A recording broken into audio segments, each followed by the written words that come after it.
Good morning. It's Market Day Report. I'm Tony. Thanks for allowing me to be a part of your morning as we start another week of trade.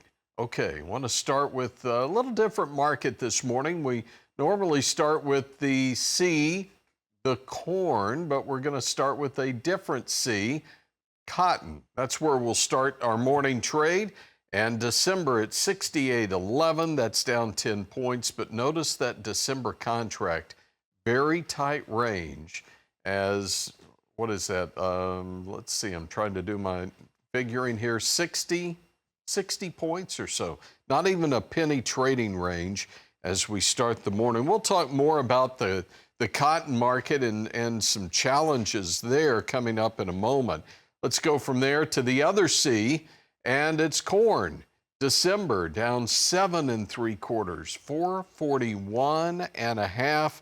This is a market that's been higher for 4 consecutive sessions, under pressure here this morning. Okay, how about soybeans? Same story there, 1032 3/4. It's a tick off the day's low, but down 4 1/4 on this session. So we go from cotton and corn and soybeans. How about to wheat? Chicago wheat, July, down 12 at 542 3/4. Kansas City new crop is July, down 12, 537 1/4. And spring wheat, December, 9 lower, 651 3/4. And we end with wheat, and we continue with wheat.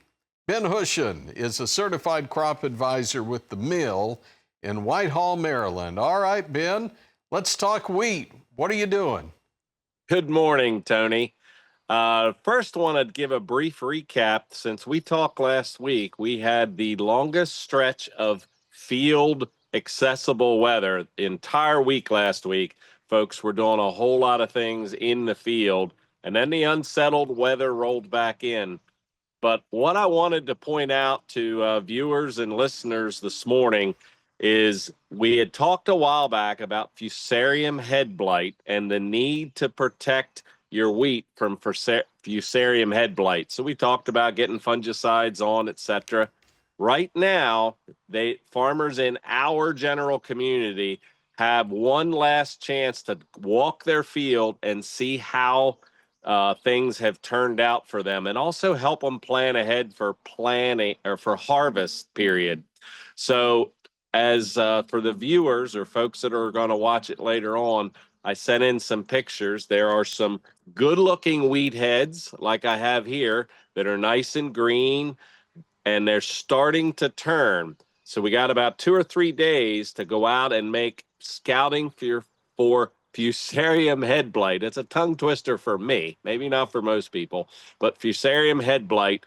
And here's how you're going to look for it. You're going to go out in the field while it's still green and look for the little white specks that you're going to find in the head, and a rare occasion, a totally white head.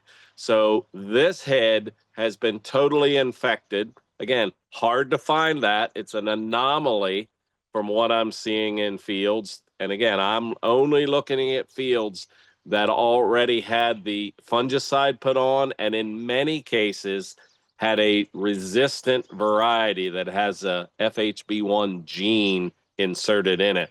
And that's what you see going on with, for the viewers, you saw some that I had my ink pen pointing at a little white spot.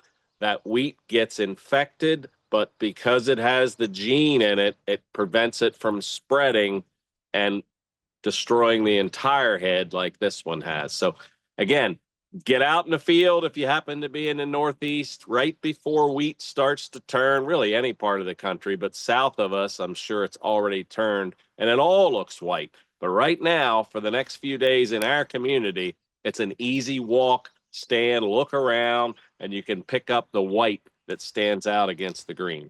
Yeah, you hit on a perfect point there, the Fusarium Head Blight. And other places across the wheat belt dealing with some stripe rust, Fusarium wilt. We've got a lot of different issues when we're talking about the wheat. So, Ben, always great to have you. Thanks for the education this morning. It's Ben Hushon with the mill. We'll take a break. We'll come back in a moment. We'll talk livestock futures next. Market Day Report continues in a moment.